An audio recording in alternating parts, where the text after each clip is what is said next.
திருப்பூர் மாநகரில் மிக பிரம்மாண்டமா ஆனந்தம் சில்க்ஸின் கோலாகல திறப்பு விழா. அனைவரும் வருக.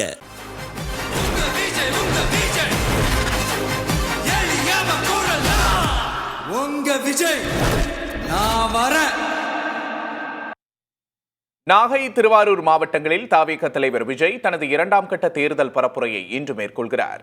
தவிக தலைவர் விஜய் கடந்த 13ஆம் தேதி திருச்சியில் தனது தேர்தல் பரப்புரையை தொடங்கினார். திருச்சி, அரியலூர் மாவட்டங்களை தொடர்ந்து அவர் இன்று நாகை மற்றும் திருவாரூர் மாவட்டங்களில் பரப்புரையில் ஈடுபடுகிறார்.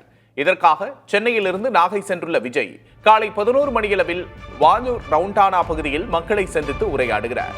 இதனைத் தொடர்ந்து நாகூர், தெற்கு பால்பண்ணைச்சேரி, வடகுடி சாலை, புத்தூர் ரவுண்டானா, புத்தூர் அண்ணாசிலை பகுதிகளில் விஜய் பரப்புரையில் ஈடுபட உள்ளார். நாகை பரப்புரையை முடித்துக் கொண்டு பிற்பகல் 2 மணியளவில் விஜய் திருவாரூர் செல்கிறார். அங்கு தெற்கு வீதியில் பரப்புரையில் ஈடுபட உள்ளார். விஜயின் பரப்புரைக்கான ஏற்பாடுகளை அந்தந்த மாவட்ட தவிக நிர்வாகிகள் மேற்கொண்டுள்ளனர். முன்னதாக விஜயின் பரப்புரையை ஒட்டி காவல்துறையினர் தரப்பில் நிபந்தனைகள் விதிக்கப்பட்டுள்ளதுடன் பலத்த பாதுகாப்பும் போடப்பட்டுள்ளது.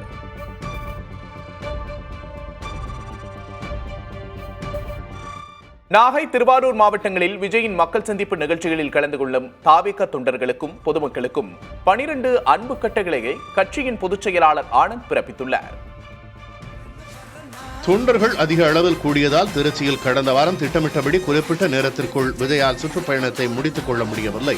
இந்த நிலையில் தொண்டர்களுக்கு மீண்டும் அறிவுறுத்தல் வழங்கப்பட்டுள்ளது. அதன்படி தவிக தலைவர் விஜய் வாகனத்தை பின்தொடர வேண்டாம் என கேட்டுக் கொள்ளப்பட்டுள்ளது. கர்ப்பிணிகள், முதியோர், சிறார், மாற்றுத்திறனாளிகள் நேரில் கலந்து கொள்வதை தவிர்க்க வேண்டும் என வேண்டுகோள் விடுக்கப்பட்டுள்ளது. பட்டாசு வெடிப்பதை தவிர்க்க வேண்டும். வரவேற்பு நடவடிக்கைகள் வேண்டாம். போக்குவரத்துக்கு தொல்லை கொடுக்காதீர். பிறர் மனம் புண்படும் வகையில் நடந்து கொள்ளக்கூடாது என அறிவுறுத்தப்பட்டுள்ளது. சட்டம் ஒழுங்கை பேணி பாதுகாக்க உதவ வேண்டும். பாதுகாப்பு கிரில் கம்பிகள், தடுப்புகள் ஆகியவற்றின் அருகில் செல்வதை தவிர்க்க வேண்டும் எனவும் அனுமதி பெறாமல் பேனர்கள் வைக்கக்கூடாது என்றும் தெரிவிக்கப்பட்டுள்ளது. ஆம்புலன்ஸ் வாகனங்களுக்கும் பள்ளி மாணவர்களுக்கும் போக்குவரத்து இடையூறு இருக்கக்கூடாது.